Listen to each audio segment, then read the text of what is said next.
Welcome to Mythos AI, your source for Cliff's Notes on complex subjects. Join Anna and Phil for yet another engaging conversation. Today we're diving into the complex and increasingly relevant world of artificial intelligence, specifically focusing on Google's foray into establishing ethical AI principles. Yeah. At first glance, their 7 principles for responsible AI development appear to be a positive step. Right. These principles, which emphasize societal benefit, safety, accountability, and privacy, are meant to guide Google's development and deployment of their AI technologies. However, there's a growing concern that these well-intentioned guidelines could inadvertently lead to censorship, limiting freedom of expression, and placing a significant amount of power in the hands of a single corporation to define global morality. Yeah, I think that's a valid concern. When you have a single entity essentially dictating what is considered ethical, Right? it raises questions about potential biases and the concentration of power. Absolutely. These principles, while they sound good on paper, the devil is really in the details. Exactly, and that's what we're going to delve into today. So let's start by briefly unpacking these 7 principles. The first principle, be socially beneficial, seems straightforward enough. AI should be used for good right. Yeah. But who decides what's beneficial for society? Right. The potential for bias and differing interpretations is immense. Absolutely. The second principle, avoid creating or reinforcing unfair bias, is also crucial but incredibly difficult to implement. AI systems are trained on massive data sets, which often reflect existing societal biases. How can we ensure these biases aren't perpetuated or even amplified by AI? Yeah, that's a really challenging question, and there's a lot of research being done in this area to try to develop techniques for debiasing AI systems, but it's a very complex problem. Absolutely. Because you're essentially trying to undo centuries of societal biases that are embedded in the data. Right. And it's not just a technical problem, it's a societal problem. Right. It's a multifaceted issue. Now, moving on to the third principle, be built and tested for safety, underscores the importance of ensuring AI systems operate reliably and predictably. However, defining safety in the context of AI is a complex task. Absolutely. What constitutes a safe outcome? Right. And how do we account for unforeseen consequences? Right. And, one of the challenges with AI is that it's a constantly evolving technology. So what might be considered safe today might not be considered safe tomorrow as AI systems become more sophisticated. That's a great point. And, there's also the issue of unintended consequences. Right. You might design an AI system with the best of intentions, but it could still have unintended consequences that you didn't anticipate. Absolutely. And that's why I think the fourth principle is so crucial. Be accountable to people highlights the need for transparency and human oversight in AI development and deployment. But this raises questions about who exactly should be held accountable and what mechanisms are needed to ensure accountability. Yeah, and there's a lot of debate about whether existing legal frameworks are sufficient to address the challenges posed by AI, Right. or whether we need new laws and regulations specifically tailored to AI. Absolutely. And that's a discussion that's ongoing and evolving as AI continues to develop. Now, moving on to the fifth principle, incorporate privacy design principles, acknowledges the crucial importance of protecting user data and privacy in an AI-driven world. Right. This principle is particularly relevant given the vast amounts of personal data collected and analyzed by companies like Google. Absolutely. And, there's a growing awareness among the public about the importance of data privacy. Right. And, we're seeing more and more regulations being put in place to protect people's data, Absolutely. like GDPR in Europe and CCPA in California. Right. So it's definitely a top-of-mind issue for both consumers and companies. Absolutely. Now, the sixth principle, uphold high standards of scientific excellence, emphasizes the need for rigorous research and development practices in the field of AI.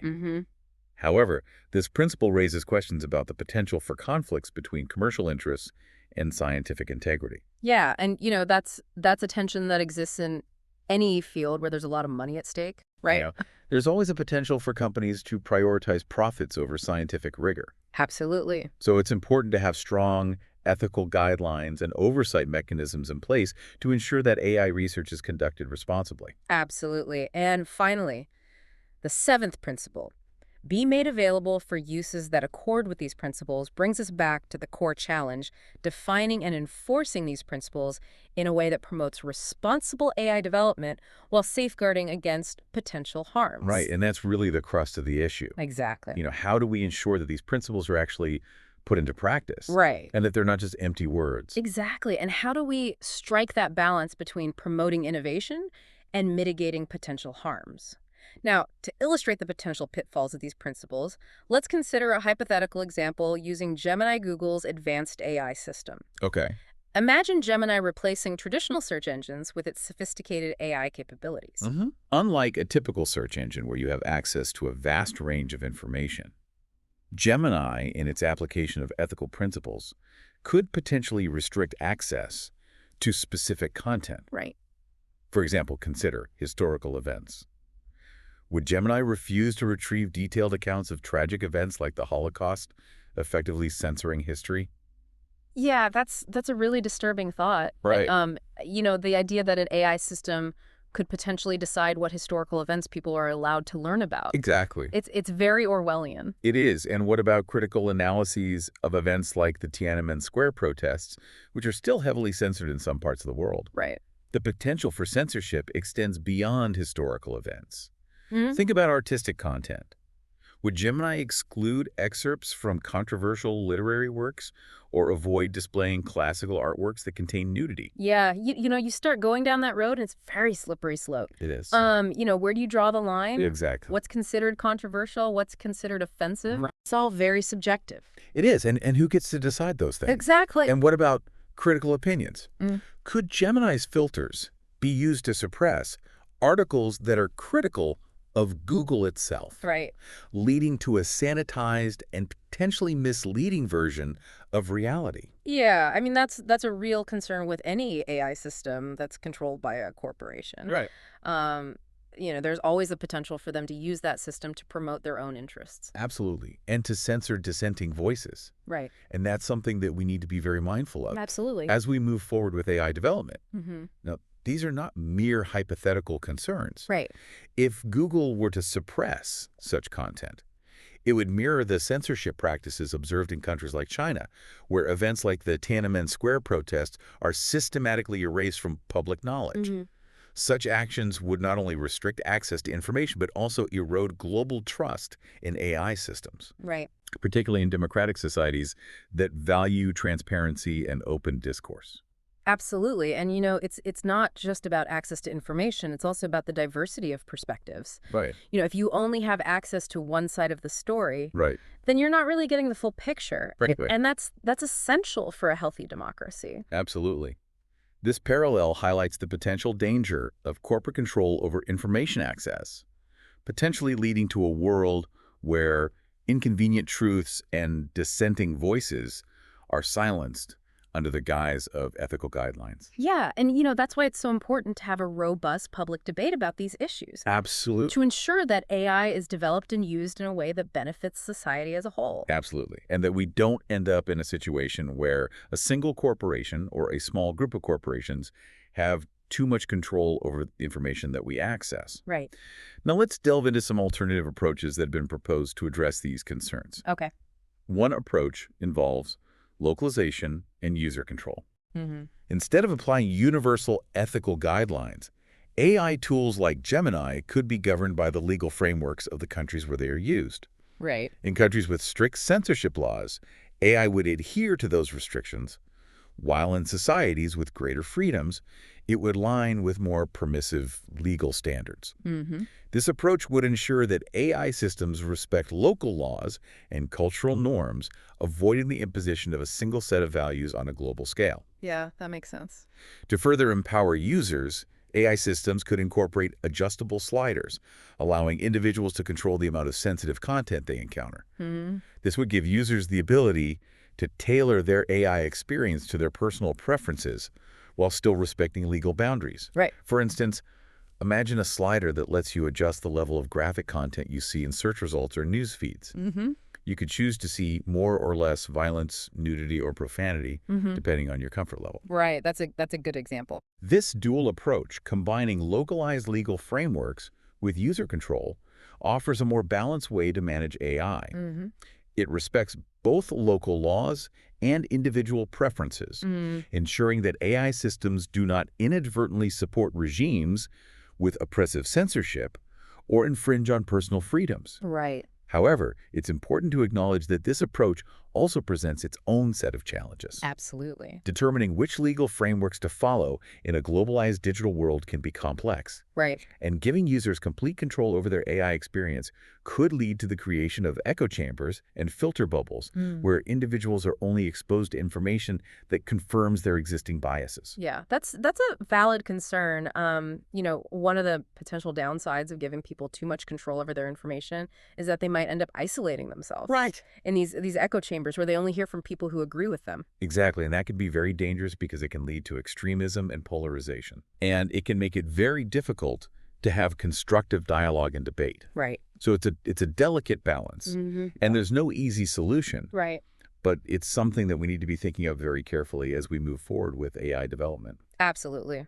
Another key point of contention in the AI debate centers around the nature of representation and reality, particularly in the context of synthetic content generated by AI, Right. such as AI-generated pornography or deepfakes. Mhm. It's crucial to recognize that AI-generated content is not real. Right. It's a simulated creation. Right. Synthetic pornography, for example, does not involve actual people or real events, Right. yet it often faces significant restrictions and outright bans due to ethical concerns. Right. And similarly, deepfakes, which can convincingly mimic real people's voices or appearances, are often met with fear and criticism due to their potential for misuse in spreading misinformation or damaging reputations. Right. However, the potential benefits of deepfakes are often overlooked.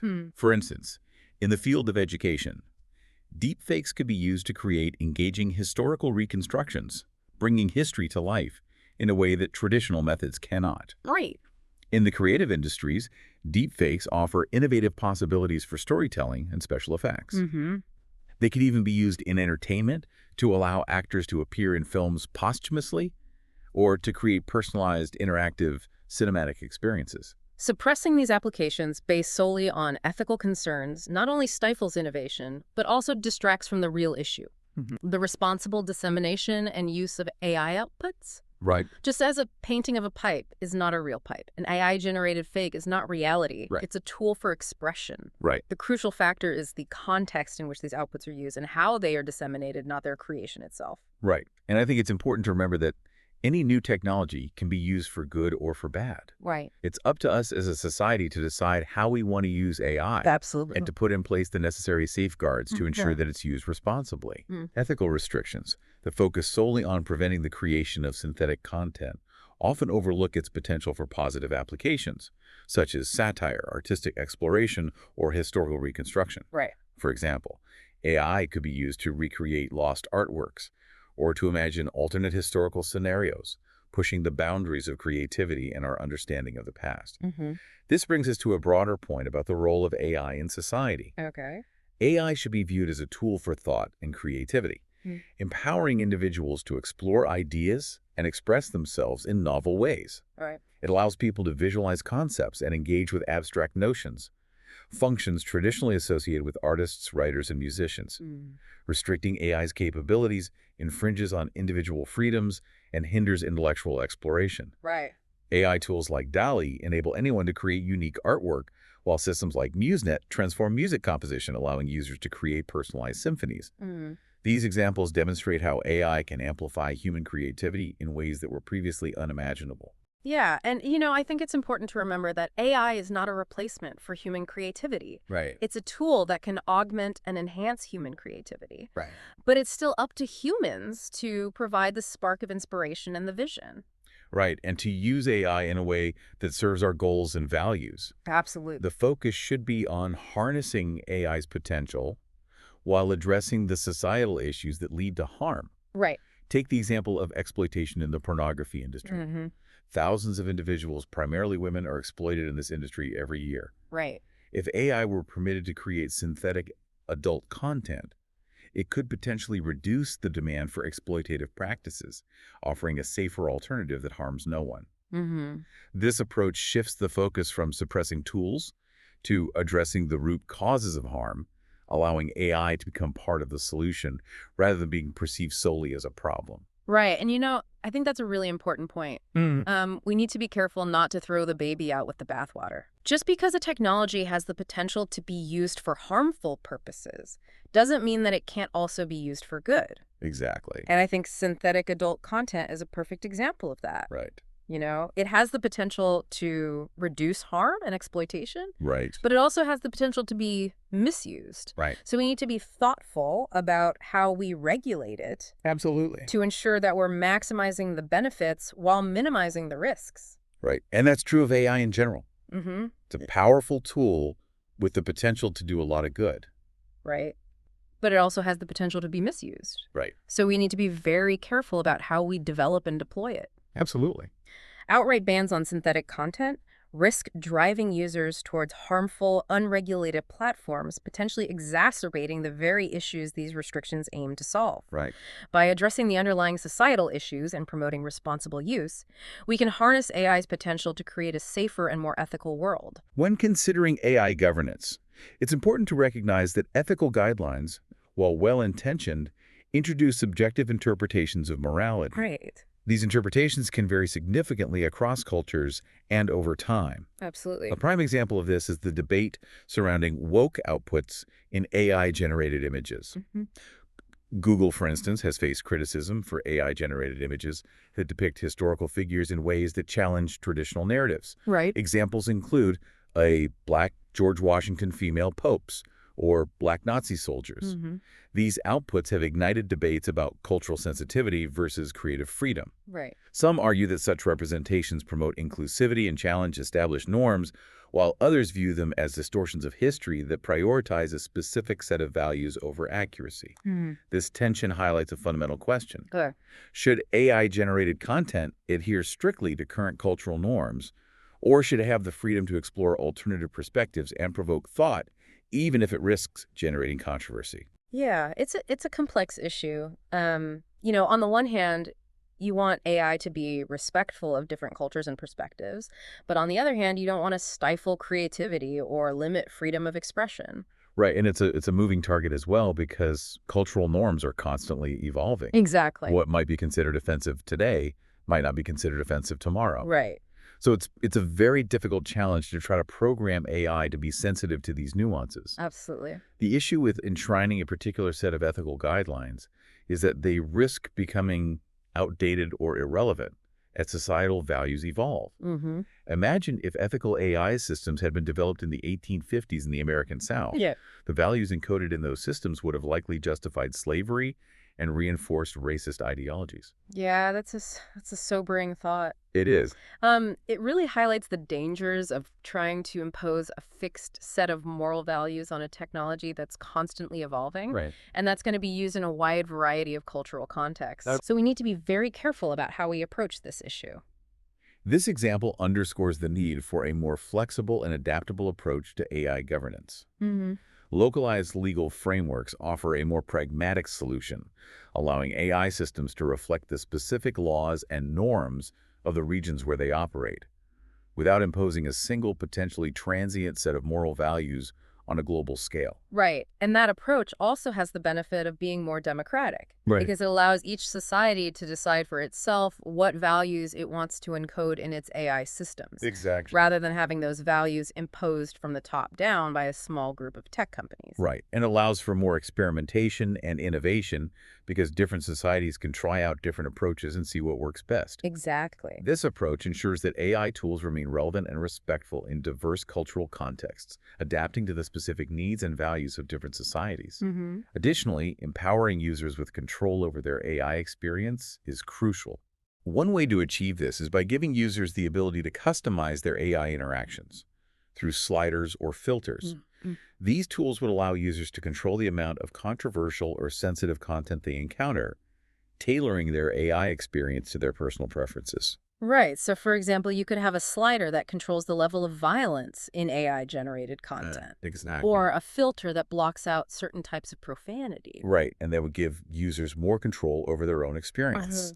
And it would also help to prevent AI from being used to promote harmful or offensive content. Right. Imagine sliders that adjust the levels of violence, nudity, or profanity in AI-generated content. Mm-hmm. This would give users greater autonomy and allow them to align AI outputs with their own comfort levels. Right. Preset modes, such as restricted, moderate, and unfiltered, could offer convenience for less tech-savvy users, while more granular options would enable detailed customization for those who desire greater control. This approach balances individual freedom with the need to address potential harms, ensuring that AI systems cater to a diverse range of user preferences and sensitivities. Right. And it also helps to address the concern that AI could be used to create echo chambers. Right. By giving users more control over the content they see, we can help to ensure that they're exposed to a wider range of perspectives. To further bolster trust and accountability in AI systems, companies developing AI could establish independent oversight boards. These boards would provide external perspectives and ensure that filtering mechanisms are implemented fairly and transparently.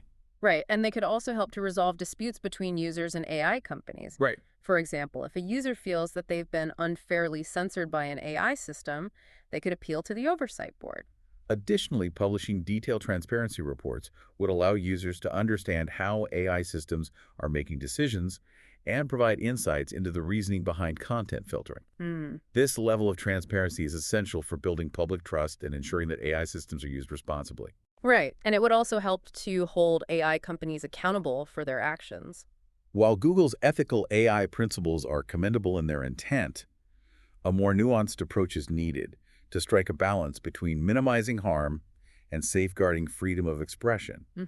A system that combines localized legal frameworks with user empowerment offers a more adaptable and equitable solution. Right. I think that's a much better approach than trying to impose a one-size-fits-all set of ethical guidelines. Absolutely. Because it recognizes that different societies have different values. Right. And it gives users more control over their own AI experience. This approach acknowledges that morality is not static or universal. It allows AI systems to evolve alongside societal values, respecting diverse global norms, and prioritizing individual freedom of thought and expression. Right. AI itself is not the threat.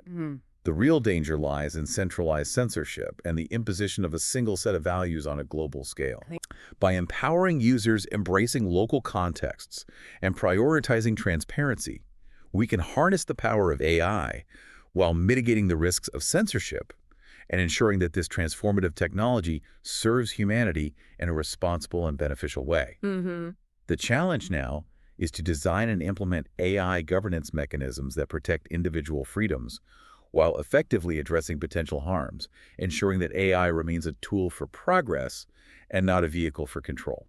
Right. And I think that's a challenge that we need to face head on. Absolutely. Because the stakes are very high. They are. AI has the potential to revolutionize our world for the better. Right. But it also has the potential to be used for harmful purposes. So it's up to us to ensure that we use it wisely. As we move forward, it's crucial to engage in thoughtful discussions about how to shape the future of AI. We must ask ourselves, how can we create AI systems that are both powerful and ethical, innovative and responsible? How can we ensure that AI empowers individuals rather than limiting their freedoms? Right. Those are the key questions that we need to be asking ourselves. They are. And I think the answers to those questions will determine the course of human history for centuries to come. I agree. The answers to these questions will determine the role AI plays in shaping our future and the kind of world we create for generations to come. Thanks for listening to Mythos AI. Stay tuned for more concise insights. And remember to hit the like button and subscribe for future episodes.